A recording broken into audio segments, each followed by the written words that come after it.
We see the banking of the Shadow Ball, the pivot into Vulpix, the opponent probably thinking, what the heck is this 1010 CP Pokemon doing in the Great League? Well, Mr. Opponent, removing your Azumarill from my screen, out comes Skarmory, Vulpix tearing through the HP with the Embers, and we're already at the Weather Ball. Weather Ball gonna rock Skarmory below half health. The opponent's only win con is the double up, unable to get it, and we take that game. Welcome back to the channel. It's been over 1 week since I've uploaded any content on the channel. I've been at this content grind for over 3 years, and this is the longest break I've ever taken.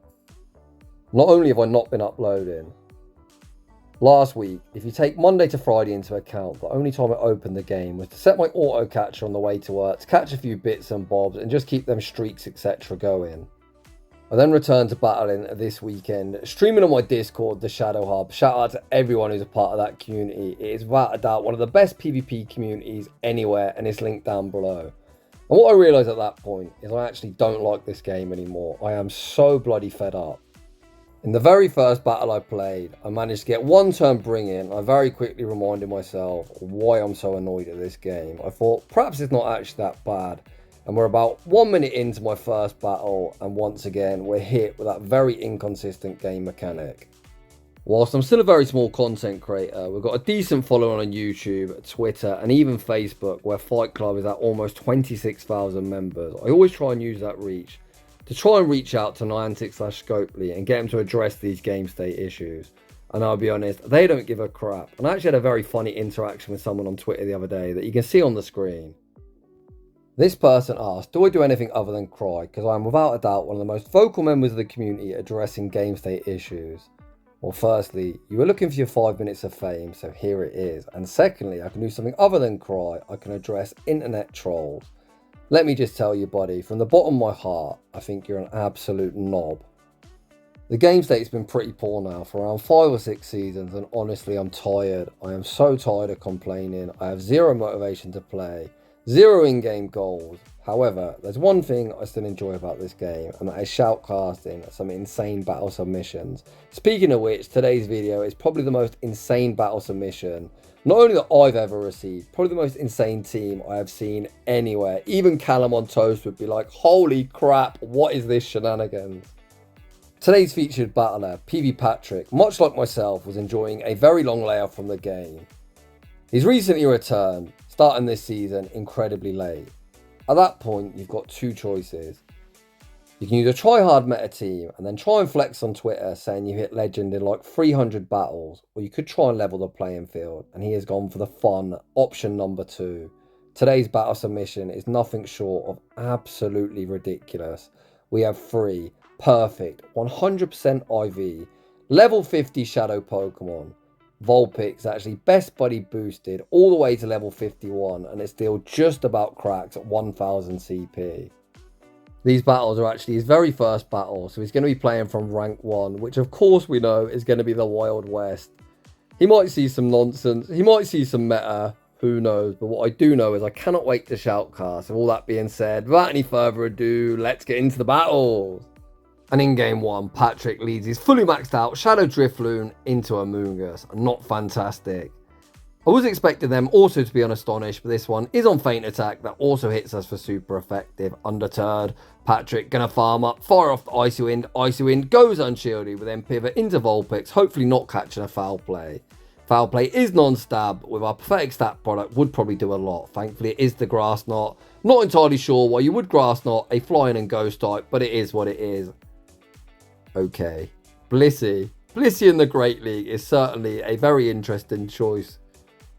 Blissey has got a ridiculous stat product and has been used in the past in timeout strategies. So even if this was a fully maxed out Ninetales, as opposed to a Vulpix, these Weather Balls would not be doing much of anything.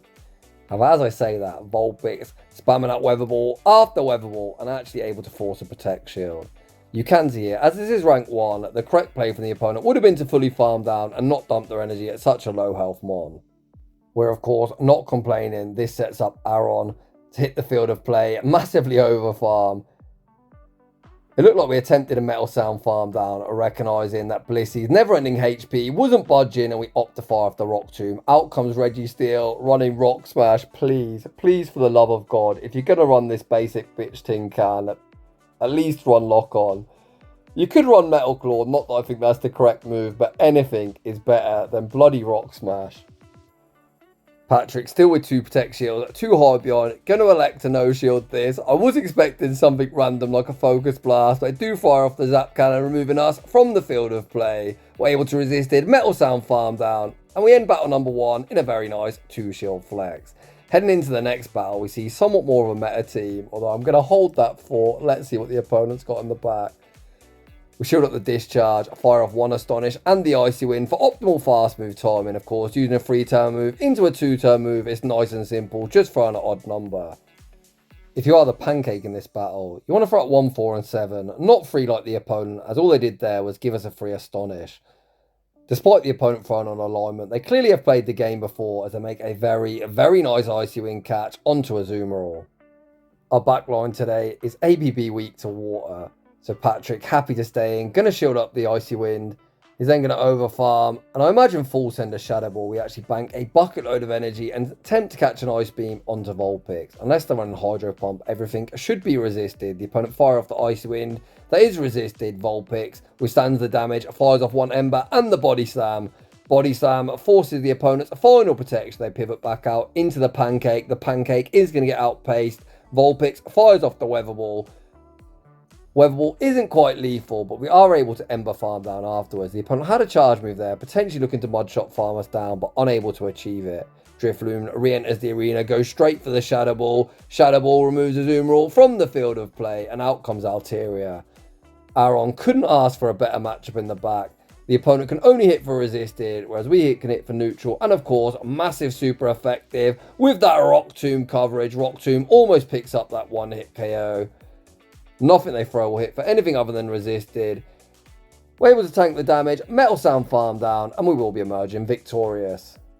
In the next battle, we see the battle of flying types. Drifloon with access to Icy Wind, that is double super effective. The opponent makes our life nice and easy, not farming up to a big move.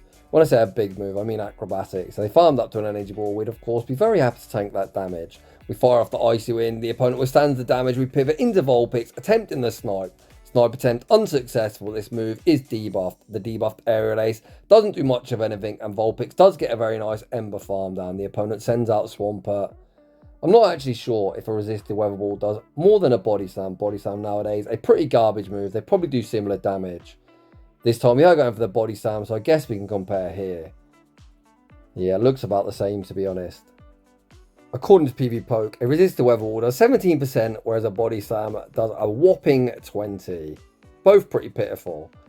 Re-entering the arena is Drifloon. Drifloon gonna shield up the incoming Surf, able to Astonish farm down before the next Surf's reached. Out comes Skeledirge. Skeledirge instantly gonna be debuffed by the incoming Icy Wind. Icy Wind goes unshielded. Mr. Opponent, are you gonna save them shields for next season? I think the answer is gonna be yes. We're gonna shield up the balloon, despite being low, wanting to take the Astonish damage. We fire off 1 Astonish and the next Icy Wind, permanently double debuffing this Skeledirge. The opponent finally invests the Protect Shield. Aron enters the arena, able to resist it. Metal Sound farm down, and we take that game.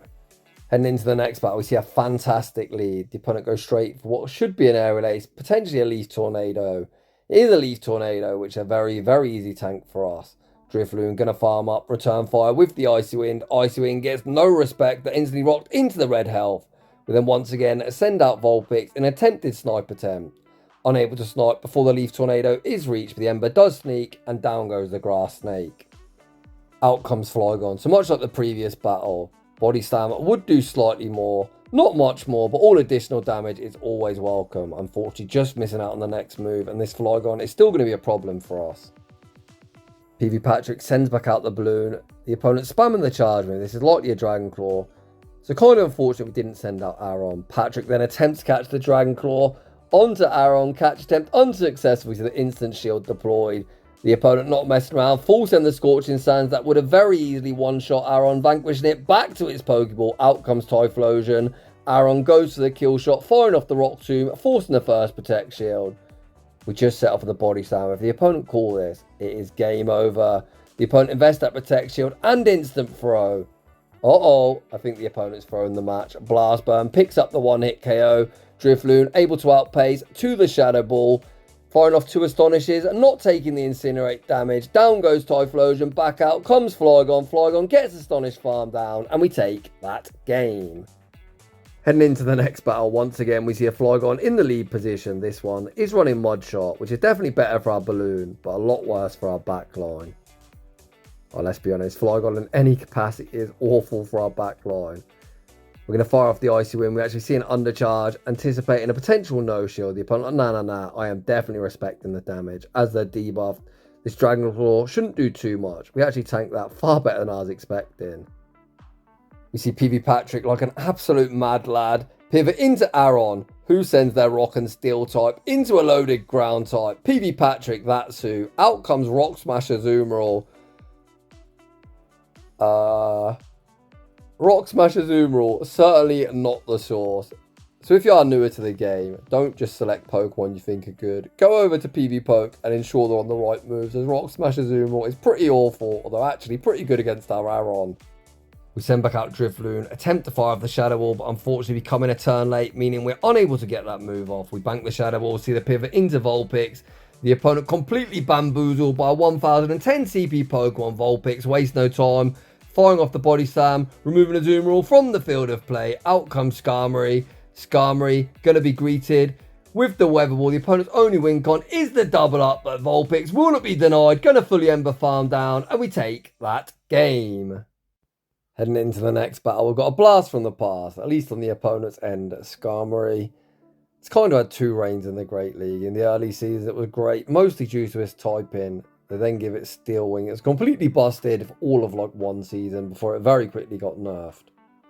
PvPatrick continues to make catch after catch, this time looking to use Aron as a save switch. I personally wouldn't recommend save switching something with a double weakness. If the opponent's got a Fighter or a Mud Slapper, Aron's going to very quickly get deleted. However, this opponent, like, hold my beer. I see your Steel type, I'll send out my Fairy. That certainly is not the play. This opponent really needs to learn their type-ins. Out comes Bastiodon, which does at least have a decent-ish matchup into Aron.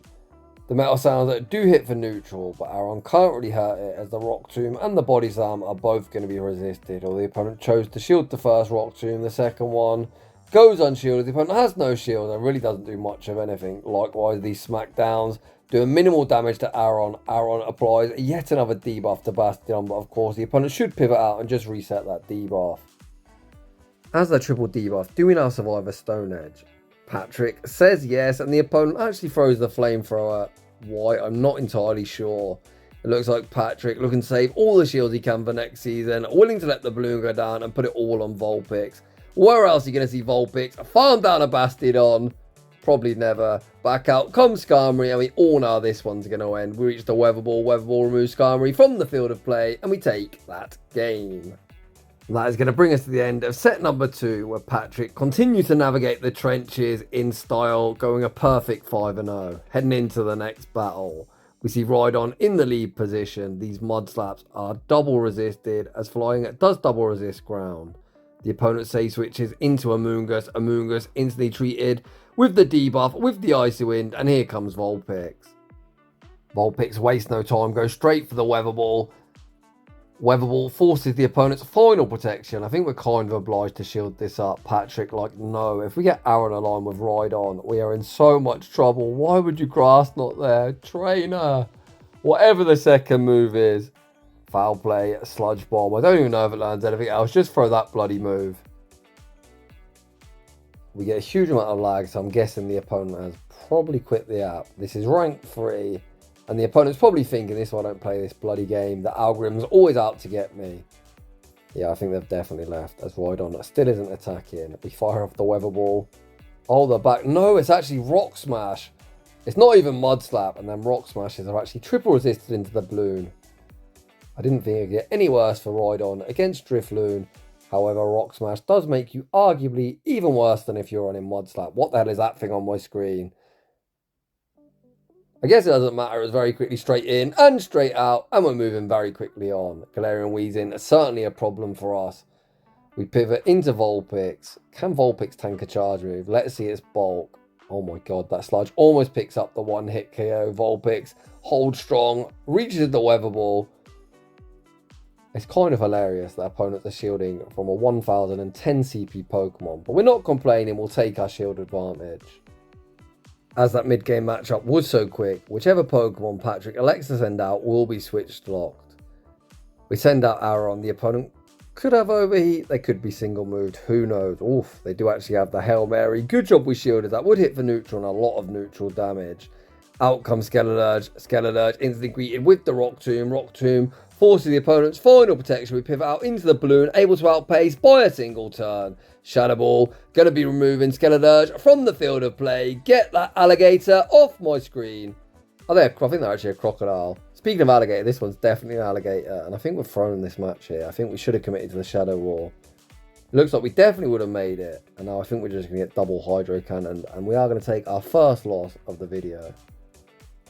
Hold. No! Why would you throw? Why would you throw? If they Shadow Claw farmed us down, we'd lose. The opponent opts to throw a charge, and we sneak the Metal Sound, receive the energy for the Body Slam. That was definitely a roller coaster of emotions, but somehow we escaped for a dub. Heading into the next battle. As Patrick is still undefeated to this point in the season, you can see the teams are starting to get more and more meta relevant. Even when you're below ELO, the game does try and pair you with people with a similar win rate. We farm up, make the Ice Beam catch onto Vulpix. While the catch is very nice, this bubble damage is disgusting. Vulpix not going to stick around too long, but is going to reach a departing Body Slam, which forces shield. That is probably one of the worst shields I've ever seen. Azumarill is insanely thick. I guess Ninetales has Solar Beam. So they're probably respecting that, not that Vulpix learns it. But who even knows Vulpix's moveset unless you're a fan of the Little Cup? It's kind of alright in certain Little Cups, as long as that Shuckle bloody thing isn't allowed. Out comes Altaria, and it is going to be greeted with a double super effective Icy Wind. Icy Wind gets absolutely no respect. We pivot into Aron. The opponent continues to stay in and opt to throw debuffed energy that can only be resisted, as everything in their arsenal will be resisted by rock and steel typing. Out comes Skarmory. So these Pokemon were kind of meta relevant back in the day. Skarmory not so much. Altaria essentially a myth at this point. Azumarill regardless, all the way through preseason. The season 23 has always been a nuisance, and it's always here, there and every fucking where. Heading into the next battle. See a Tap Charmer in the lead position. We say switch into Vulpix. Oof. And we are immediately hard punished by Gastrodon. That Body Slam does absolutely nothing, and the opponent does get a massive Mud Slap farm down. However, this is the Open Great League and not whatever that cup was a few weeks ago, so they should have Earth Power and not Water Pulse. Which does mean that the balloon is an absolute wall. I think it was Summer Cup, right, where this thing was on like 95% of teams. The opponent fired off the Earth Power whilst that is double resisted, as is the Body Slam, so Earth Power is the correct move to throw in that matchup, as it does do more, as you do get same type attack bonus. We bank our energy, make the pivot into Aron. I like the bank and the energy. It looks like the opponent hasn't got an answer as they opt to stay in. Out comes Talonflame. Maybe that debuff's smart. Does that now mean we can't make a second Rock Tomb? Let's go, little buddy. Let's go, little buddy. Yes, Aron will not be denied. We reach the second Rock Tomb, forcing the opponent all shields down. But the issue is I don't think their Metal Sounds have put them into Shadow Ball range. We attempt to fire off the Shadow Ball, of course, losing CMP as we are sub 1400. Is this Shadow Ball range? Probably not, but we should only take like one boost and Incinerate, right? What's happened there? How do we not sneak? The opponent somehow got like the double CMP mechanic. Is that going to cost us this game? Hopefully not, as we've got the Shadow Ball locked and loaded. Shadow Ball's got a one-shot, right? Uh-oh. Let's go.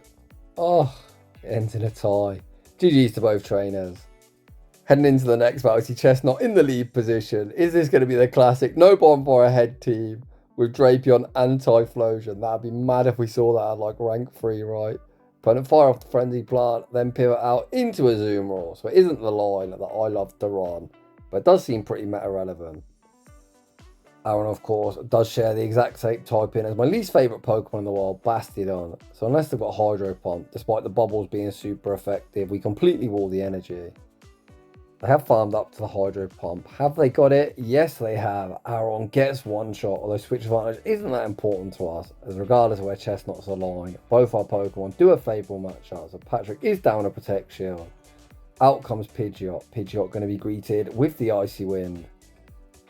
Do we pivot here or do we try and force the energy? Patrick opts to stay in. The opponent gonna farm up. Probably survive an air race. Needs a Brave Bird, right? Probably wouldn't have actually survived that. As Feathered Art did far more than I was expecting, especially debuff. Back out comes Chestnut. Vulpix correctly shot the superpower. Can we farm down?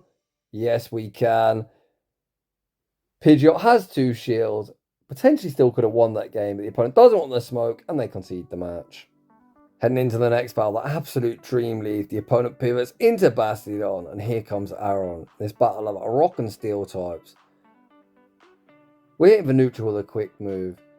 All our charges are resisted. Their quick move is resisted, but the flamethrower would in return hit us back for neutral damage. Although Bastiodon, not really known for his attack stat, that flamethrower doesn't really do much of anything. It doesn't really put us in danger of ever getting smacked down, farmed down.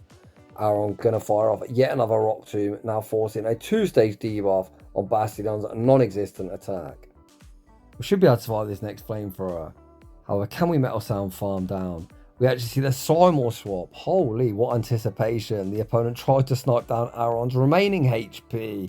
We send out the balloon, fire off the Icy Wind, forcing a debuff. So now even if I've got Ice Punch, it shouldn't do too much. It is non-stab. Well, I say it shouldn't do much. It did quite a lot, but these counters are triple resisted. The balloon able to fully astonish farm down. Back out comes Bastiodon. I don't even know if this Icy Wind knocks out. It does knock out. Out comes Wigglytuff. And this is the moment Vulpix has been waiting for. Although in fairness, the charms that are resisted are doing more than our neutral embers. And that is because we are 1010 CP. Vulpix fires off the first weather ball. Can we even reach 3? The opponent throws an alignment, which certainly helps our cause. We very annoyingly get debuffed. No, we had a body slam bank. Unfortunately, charm registers. We don't get off the body slam, and it all comes down to this. Is a weather ball from a 1000 CP Pokemon enough to remove this annoying Marshmallow from the field of play? Weather ball! Oh, heartbreakingly isn't enough. And it's kind of mad to think that in the 2-shield scenario, a Charmer beats a fire type. Heading into the next battle, we see Venusaur in the lead position, while Drifloon is a complete water energy on paper. Even the big brother in its shadow form takes like 50%, so I don't dislike that shield. The opponent pivots into Umbreon with debuff before sending out Aaron. Umbreon, much like Bastiodon, doesn't hit hard even at the best of times, so debuffed, it really is applying minimal damage. That foul play was absolutely pathetic. Aaron fires off the Rock Tomb. Potentially this now sets up a Metal Sound farm down. Looks like we definitely survived 2 more foul plays. That is the play I'd commit to. The opponent is going to reach 1 more. Aaron says, keep them coming, Umbreon. We tank these for days. When I say days, we definitely don't tank 1 more. We're able to Metal Sound farm down, even minimal farm. We actually bank the energy, make the pivot back into the balloon. The balloon able to outpace to the Icy Wind. Icy Wind forces the opponent's first Protect Shield. Out comes the Kentucky Fried Chicken, a Bird of Death, Talonflame. Looking for the farm down, allowing Drifloon. No, why would you shield that, trainer? Why would you shield that? We've got the Rock Tomb bank. We lose CMP, but we still got that shield to hide behind. Rock Tomb going to be absolutely massive overkill. We're actually no bubbling it as well. Oh, I like that play a lot. Uh-oh. Maybe I don't like it. Is that a fly? No, it's a flame charge. What is going on, man? How are you supposed to commentate these battles? And they've got a move bank.